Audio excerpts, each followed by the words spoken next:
அஸ்ஸலாமு அலைக்கும் வரஹ்மத்துல்லாஹி பரகாத்துஹு. பிஸ்மில்லாஹிர் ரஹ்மானிர் ரஹீம். அன்பிற்குரிய எல்லாம் வல்ல ஏக இறைவனின் நல்லடியார்களே, இஸ்லாம் என்னும் பரிபூரண மார்க்கத்தை நமக்கு வழங்கிய இறைவனுக்கு புகழனைத்தும் உரியது.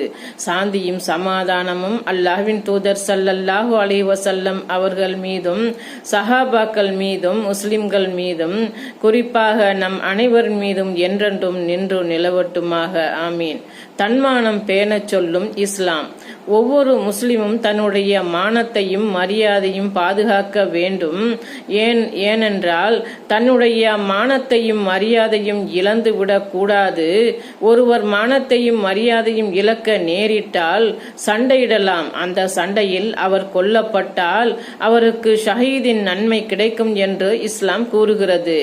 யார் தன்னுடைய பொருளை பாதுகாப்பதற்காக போரிட்டு கொல்லப்படுகிறாரோ அவர் ஷஹீதாவார்.